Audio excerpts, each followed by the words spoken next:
2025년 농업박람회에서는 큰 주제가 이거더라고요. 농업의 가치와 꿈을 보다.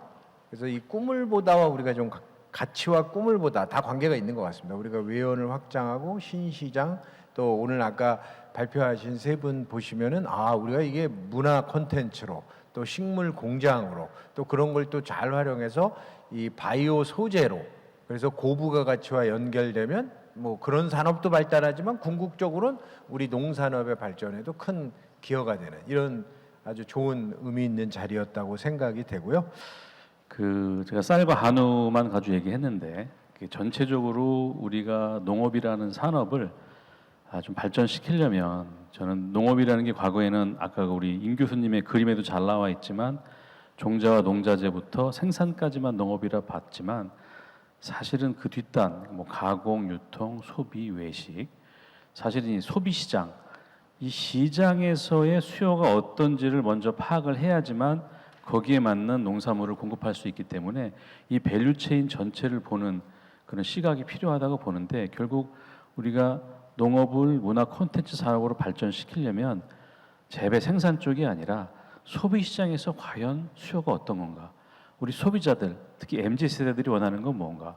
외국인 관광객들이 우리 농업, 농산물 측면에서 원하는 건 뭔가? 이거를 끊임없이 탐구를 해야 되는데 이 부분이 좀 약한 이유가 저는 항상 얘기하는 것 중에 하나가 우리 정부가 가져야 될 하나의 그 스탠스 중에 하나는 농업을 바라보는 시각인데요. 저는 농정의 철학과 비전을 이제는 좀 바꿔야 된다는 생각을 합니다. 왜냐하면 이번 정부에서도 3대 농정 과제 중에 하나가 국가의 책임을 강화하겠다라는 게 들어가 있거든요. 근데 이게 굉장히 좋은 말 같지만 이 얘기는 거꾸로 얘기하면 지금까지 해왔던 것처럼 농업 분야에서의 소농을 계속해서 더 지원하고 보호하겠다라는 맥락이 숨어 있는 건데 저는 이런 시각을 가지고는 문화 콘텐츠 산업으로 농업을 발전시키는 것은 불가능하다고 생각을 하거든요. 보다 우리가 농업을 바라볼 때 물론 소농을 우리가 버려서는 안 되겠지만 영세 소농 내지는 고령농들이 농업에서는 은퇴할 나이가 되면 자연스럽게 은퇴해서 그분들이 노후를 보장해주는 방식으로 가고 사실 농업은 산업으로 봐서 그분들이 가지고 있던 농경지까지 보다 경쟁력 있는 농가들한테 좀 몰아줘가지고 규모화하고 산업화하고 이런 노력을 해야 되는데 그거의 핵심은 결국 정부가 가지고 있는 농정 철학이 어때야 되는 건데 이 부분에서 우리 정부가 좀 더 농업을 산업적인 마인드 그리고 나아가서는 요즘 산업의 핵심 근간이 되는 게 문화이기 때문에 문화적인 마인드를 가져야 되지 않나 이런 부분을 조금 주문을 하고 싶은 생각이 있습니다. 네, 좋으신 얘기입니다. 그래서 이 농업을 산업적 측면에서 바라보는 농정 철학과 비전이 좀 더 필요하다. 뭐 지금까지는 뭐 사실 비농업계나 이런 데서 비판도 많지만 약간 복지적 또 뭔가 안 나가는 뭐 이런 그 보수적이면서 또 수세적인 이런 측면이었는데 그런 얘기를 해주신 것 같습니다. 다음은 우리 이인종 대표님 말씀해 주시죠.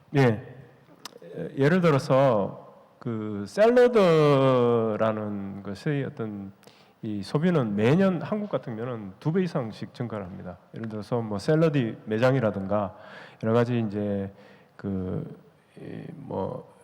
다양한 어떤 오프라인 매장부터 시작해서 그다음에 온라인에서의 샐러드의 소비량은 거의 매년 2배씩 성장할 정도로 굉장히 빠르게 성장을 하고 있는데요. 근데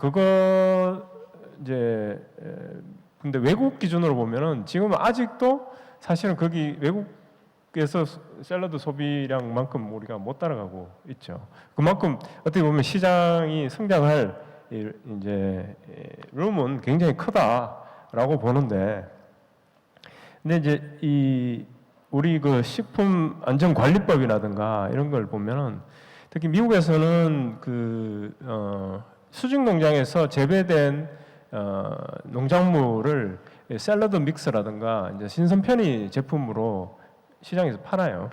그런데 그걸 안 씻어요. 우리나라는 그는 반드시 그러한 뭐 신선 편의 제품이라면 반드시 세척을 해야 됩니다.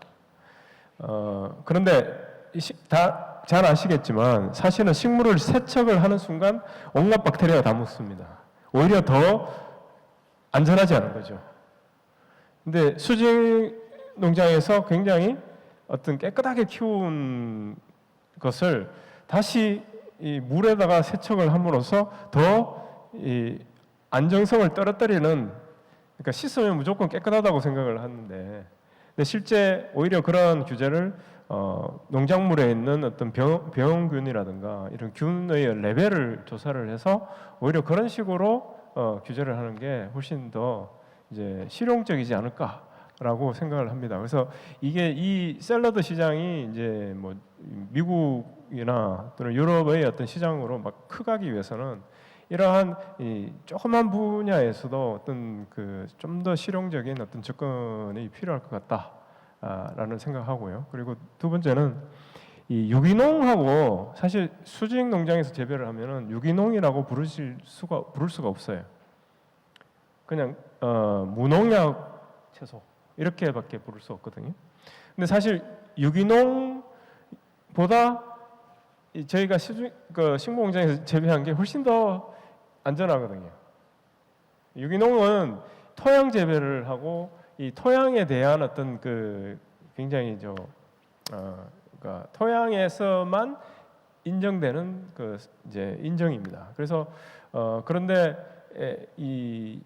이런 유기농을 한국에서는 좀 더 광의적으로 해석을 해서 이 수직농업이나 이런 쪽에서 더 깨끗하게 재배한 작물들도 유기농 인정을 줘서 굳이 두 가지로 나눠 가지고 하나는 무농약이고 하나는 유기농이고 이렇게 부르는 것이 소비자한테 오히려 혼란을 일으키고, 그래서 아예 그런 것을 뭐 통쳐서 다 이제 유기농이라고 부르면 어떨까? 뭐 그건 제 생각입니다만, 이렇게 좀 구체적으로 좀 말씀을 드렸습니다. 예. 예, 뭐 하여튼 두 가지 얘기하셨는데 하여튼 이거는 뭐 이 식물 공장을 하신 분이나 뭐 이렇게 기능성 식품 만들 때 요새 좀 많이 그거는 좀 규제가 완화됐던데 하여튼 그 정부의 규제로 인해서 오히려 부작용이 나는 사례를 좀 말씀하시는데 그거 좋으신 것 같네요. 수직 농장에서 재배된 그런 샐러드용 식물들을 세척해서 포장을 해서 판매하면 그게 더 안 좋은 영향이 있는데 하여튼 그런 얘기를 해주셨고, 또 유기농은 이제 토양을 베이스로 하는 우리 그 법률이 있습니다. 근데 이제 수직 농장은 이제 양액으로 토양을 사용 안 하니까 유기농이라는 건 붙일 수 없지만 안전성은 더 높으니까 요거를 이제 수직 농장이나 이런 쪽 산업을 키우려면 뭔가 뭐라 그러죠? 그 소비자들이 그 안전성도 선호하면서 또 클 수 있는 산업이 클 수 있는 이런 배려나 뭐 이런 게 좀 필요하다는 그런 얘기 같으신데 하여튼 요거는 좀 고민할 것 같고 또 이제 규제와 관련된 얘기를 잘 말씀해 주신 것 같습니다. 네, 다음은 이제 우리 주정문 대표님. 네, 그 아까 제가 발표할 때 그 굉장히 이제 어려운 그 뭐 바이오 쪽까지부터 제가 수직 농장까지 이야기 들으니까 그 혹시 이게 이제 우리나라에 계시는 농업인들하고는 완전히 괴리된 게 아닌가 이렇게 생각하시는 분이 계실 것 같은데요. 그런 거는 아니고요. 저희들 지금 그 인삼 같은 경우에도 그 종자 단위에서 그 육묘하는 단계는 저희들이 그 농업인들하고 협력을 하기 위한 준비들을 해놨습니다. 그런 것처럼 사실 저희가 지금 가지는 거는 뭐 여러분들 아시겠지만은 아까 트레이닝 예를 드렸지 않습니까? 그런 것처럼 사람이 뭐 태어나자마자 트레이닝 시킬 수는 없지 않습니까? 그런 것처럼 저희들이 그 API 그러니까 원료의약품으로 쓸 수 있도록 그 처리하는 부분은 이제 수직 농장에서 컨트롤이 되는데요. 그 전 단계와 후 단계는 저희들이 농업인들하고 협력을 고려를 하고 있기 때문에 저희들만 그 독립적으로 이렇게 생각 안 하셔도 될 것 같습니다. 그런 것들은 뭐 항시 저희들이 지금 생각하는 거는 뭐냐면 그 전방 농업과 후방 농업의 중간에 있는 농업 사이에 우리 일반적으로 농사를 지으시는 농업인들하고 전방 농업에 계시는 건기식업체나 화장품업체나 원료의약품업체들 그 중간 괴리가 지금 많습니다. 그래서 저희들은 그 중간에 가교 역할을 하는 회사가 되겠다. 그런 기술들을 개발하겠다라는 거기 때문에 뭐 오히려 농업인들한테 큰 도움이 될 거라고 저는 생각을 하고요. 그리고 이제 추가로 좀 우리 이인정 대표님 말씀하신 거, 그 씻는 거 있지 않습니까? 그거 제가 예전에 2009년도, 10년도에 일본에 그 식물 공장 벤치마킹을 갔을 때 제품을 하나 샀는데 거기에 이렇게 그 라벨이 붙어 있었습니다. 씻지 마세요. 더러워집니다. 네, 그런 게 있었습니다.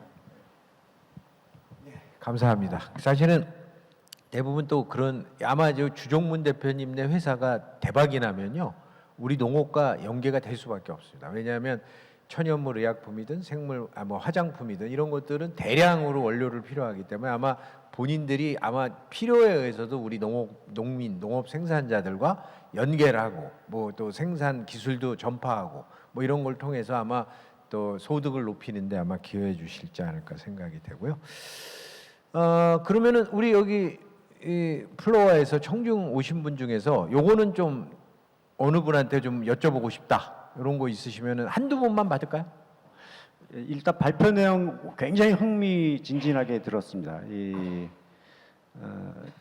두 분 그 정혁근 기자님하고 이인종 대표님이 답변해 주시면 좋을 것 같은데 지금 K푸드의 이제 수출이 매년 경신이 되고 어떤 점에서 이제 K푸드 전성시대라는 용어도 나오고 이렇게 다방면에서 그 외국의 수요가 많아지고 있는 시대잖아요. 그런데 이것을 어떤 모든 이 산업이 태동기가 있고 성장기가 있고 또 정점을 찍고 또 쇠퇴를 하거나 그걸 유지를 하거나 이렇게 가는데 지금 요 시점에 K푸드를 어느 시기로 보고 계신지 두 분의 다소 추상적이지만 그것에 이제 미래를 바라보는 어떤 측정이랄까요? 그러니까 이거를 지금 성장기인 거는 분명한 사실 같은데 이 정점이 어느 정도로 예상하고 있는지 이런 것들에 대한 견해를 좀 듣고 싶습니다.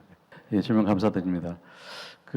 뭐 제가 그쪽 전문가는 아닙니다만 제가 이제 해외 출장을 다녀보고 외국인들도 만나보고 제 느낌은 이제는 태동기를 넘어서 성장기로 진입한 초기 단계가 아닌가라는 저는 생각을 하고 있거든요.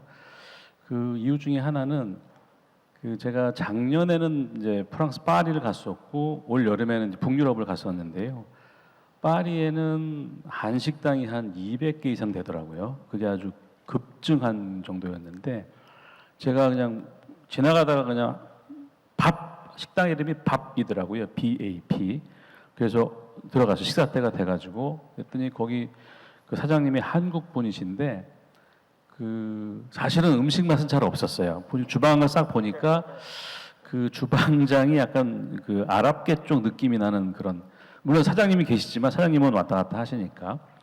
근데 이분이 어떻게 식당을 하시게 되시냐 그랬더니 1년 전에 한국에서 들어와서 식당을 열었다 그러더라고요. 아니 어떻게 그걸 했냐 그랬더니 그 파리에 사는 아는 분이 최근 한식이 인기이기 때문에 무조건 되니까 와서 해라 뭐 그래서 했다는 거예요. 그래서 야, 이 K푸드의 그 인기가 상당하구나. 그리고 제가 직접 가진 않았지만 그 이후에 열렸던 파리에서 열리는 그 한국 코리아 엑스포라는 행사가 매년 2년 전부터 열리는데요. 거기서 한 해는 뷰티가 주제였고 또 한 해는 푸드가 주제였는데 상당한 인기를 끈 거를 확인했어요. 근데 제가 이번에 북유럽을 갔다 왔는데요. 놀랍게도 스웨덴의 스톡홀름이나 핀란드 헬싱키에서는 K푸드가 존재감이 별로 없더라고요. 한국 식당도 되게 찾기가 어려웠고 그나마 스톡홀름에서 이제 구글 찾아가지고 한 군데 갔었는데 완전한 이제 우리 K푸드긴 한데 현지화된 그게 이제 하나 정도 있어서 하고 있고 그래서 어떤 느낌을 가졌냐면 이 열풍이라는 게 확산이 되고 있는 건 분명한데 이게 아직 그렇게까지 널리 확산된 건 아니구나. 이 얘기는 전 실망이라기보다는 오히려 새로운 시장이 K푸드가 더 성장할 여력이 있는 게 아닌가 이런 좀 느낌을 가졌고요. 그 다음에 여러 가지 음식들이 아직까지는 우리가 가진 K푸드의 장점을 알릴 수 있는 그런 음식들이 저는 전부 다 인기를 끌었다고 생각하지 않거든요. 제가 오늘 쌀 얘기도 하고 한우 얘기도 했던 거는 저는 한우 같은 경우는 정말 충분히 와규를 넘어설 수 있는 그런 경쟁력이 있는 식재료라고 생각을 하기 때문에 저는 제 개인적인 느낌은 성장기에 들어섰는데 아직 더 성장할 여력은 충분히 있다. 이런 정도로 보고 있습니다. 제 희망사항인지 모르겠지만 이렇게 답변 드리고 싶습니다.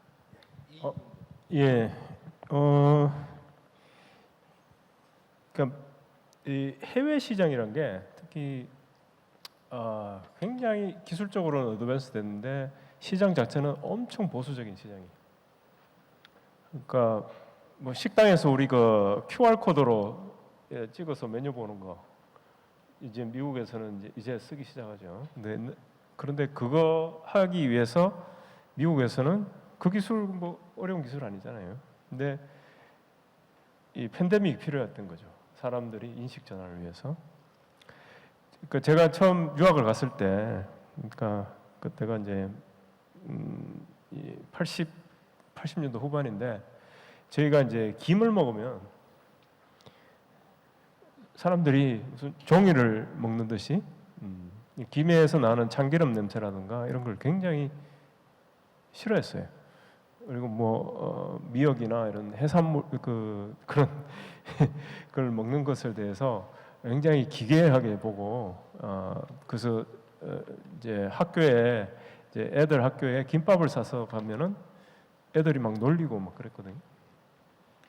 그래서 김밥을 안 사가려고 해요. 근데 지금은 어때요? 김밥이 거의 냉동 김밥이 완전히 뭐 품절이 나는 상황이죠. 그래서 또 김에 대한 그 인식이 완전히 바뀌었어요. 그 말은 이게 태동기를 넘어서 이제 성장에 진입했다라고 저는 특정 식품에 대해서는 그렇다고 생각을 합니다. 그런데 그러한 김2, 김3, 김4가 우리한테 있냐? 이제 이거에 대해서는 고민을 좀 해봐야 된다는 거죠. 근데 여기에서 제가 이제 좀 말씀드리고 싶은 거는 우리 한국의 어떤 고유한 음식을 하는 것도 좋지만 그것도 반드시 돼서 지금 한국 식당이 이제 엄청나게 많아졌잖아요. 한국에 그 뉴욕에서는 뭐 옥동집이라 그래서 돼지국밥을 줄 서서 먹을 정도로 사람들이 맑은 돼지국밥을 그 정도로 이제 했지만은 미국인이 늘 먹는 음식을 한국에서 생산해서 공급할 수 있는 방법은 없을까? 이제 대표적인 예가 이제 딸기 같은 거죠. 이제 현지에서 생산 안 하고 이제 한국에서 생산해서 보내면 그런데 이제 물류 비용이 너무 많이 나와서 거의 불가능한 상황이잖아요.